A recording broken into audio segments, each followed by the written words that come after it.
Bismillah ar-Rahman ar-Rahim. Chers étudiants, bienvenue à cette nouvelle vidéo qui sera consacrée à la planification chemin de fer en utilisant l'outil Primavera P6. Alors, la planification type chemin de fer, ou bien parfois on l'appelle projet linéaire, ou bien tâches répétitives sur des parcelles, ou bien construction à la chaîne, ou bien production à la chaîne. Elle est utilisée, cette planification, par exemple, dans les ouvrages des routes, les travaux publics, la construction des voies ferrées, les conduites, les pipelines, ou bien les projets de préfabrication de logements ou autres.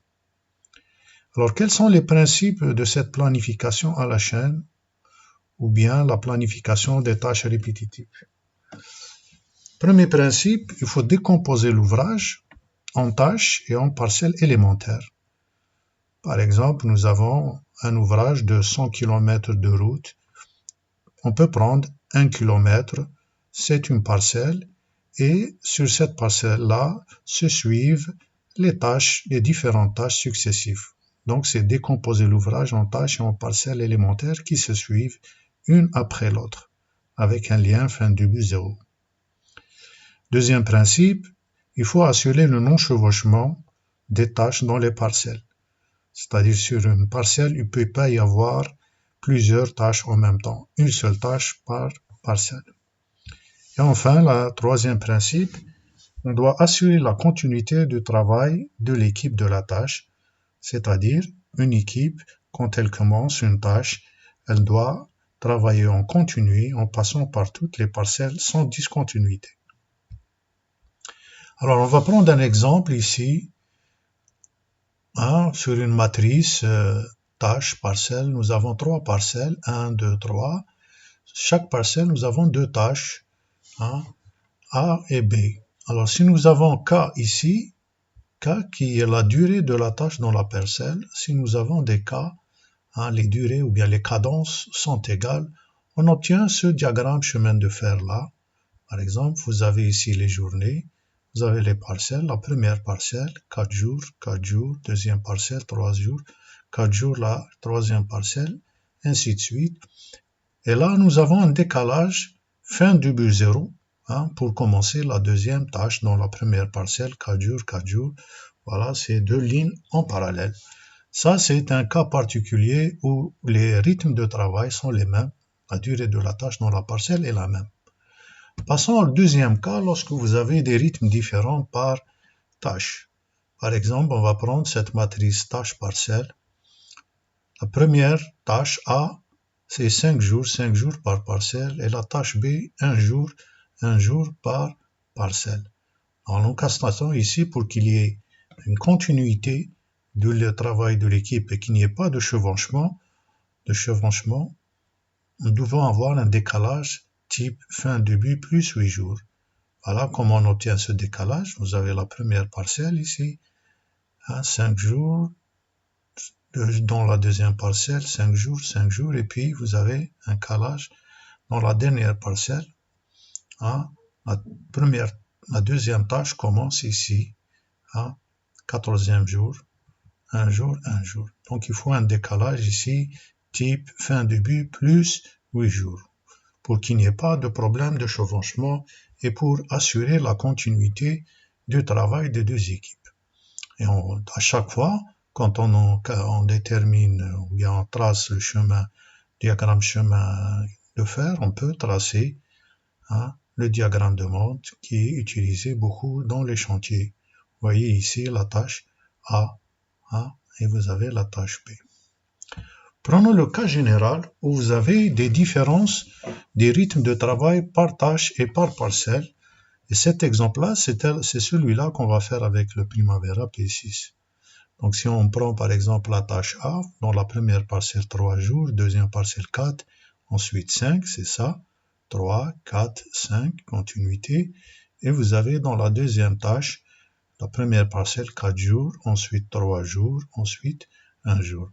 Donc il faut déterminer ce décalage-là, ce décalage qui est égal à plus 4 jours pour éviter le chevauchement et pour assurer la continuité des travaux des équipes. Alors ce décalage-là doit être calculé et déterminé pour pouvoir assurer ces principes de planification à la chaîne. Alors, il y a des logiciels spécifiques qui présentent les diagrammes à partir des diagrammes chemin de fer, par exemple TILOS. Nous, on peut utiliser cette planification sur un outil connu, un outil généraliste, qui n'est pas uniquement spécialisé dans les projets, différents projets, types de projets, même le projet linéaire, on peut utiliser le Primavera P6. Donc, on a pris un exemple, on a créé un projet appelé planning chemin de fer, voilà. On a introduit deux tâches WBS, la tâche A, la tâche B, et puis on a introduit les activités dans la tâche A, A1, A2, A3, l'exemple qu'on a pris 3, 4, 5 jours, et la tâche B, B1, B2, B3, c'est la parcelle 3, vous avez les durées 2, 3, 4. Alors, on a mis des liens pour chaque tâche. La tâche A, son prédécesseur, évidemment, c'est la tâche A2. Et la tâche A3, son prédécesseur, c'est la tâche A2. La même chose, on a créé des liens. Pour B1, il y a un lien avec B2 et un lien fin de but 0 avec B3. C'est la continuité du travail dans les parcelles. Alors maintenant, créons sur la tâche B, pour qu'il y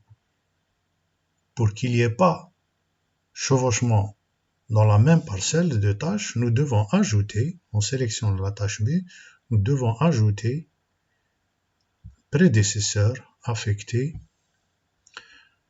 Le prédécesseur de B1, c'est bien A1. Voilà. Voyez. Ensuite, le prédécesseur de P2, on va créer son prédécesseur, c'est A2, fin de but 0, fin de but 0. Et puis, vous avez la tâche P3, son prédécesseur, c'est A3. Voilà comment on crée ici pour éviter le non-chevauchement dans une même parcelle. Alors maintenant, on constate qu'il y a une discontinuité. Une fois qu'on a introduit ses prédécesseurs, on constate une discontinuité ici dans la tâche B. Alors, pour cela, nous devons analyser les marges. Comme on voit ici, vous avez la marge de la tâche B1, la première parcelle, la tâche B dans la première parcelle est égale à 4 jours. Qu'est-ce qu'on va faire? On va ajouter, on va affecter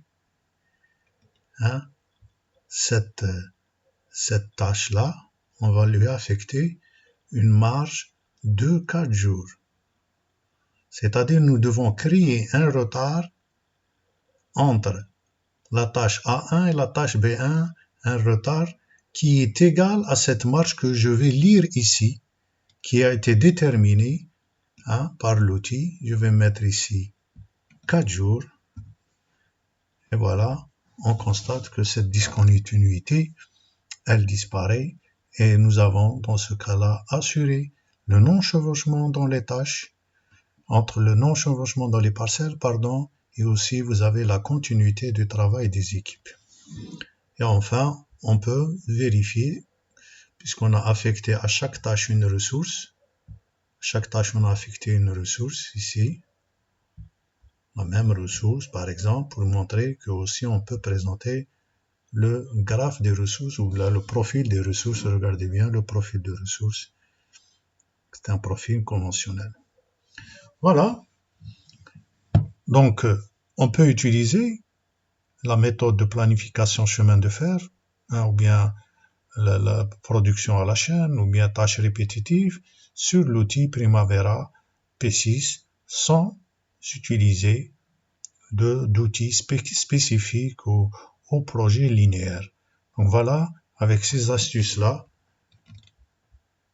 qui nous déterminent surtout les marges des tâches de la première parcelle, on peut introduire ces valeurs-là, cette marge, on va l'introduire dans le lien fin début, on peut assurer cette planification. Voilà, c'est terminé pour cette vidéo. Portez-vous bien. À la prochaine, Inch'Allah. Assalamu alaikum wa rahmatullahi wa barakatuh.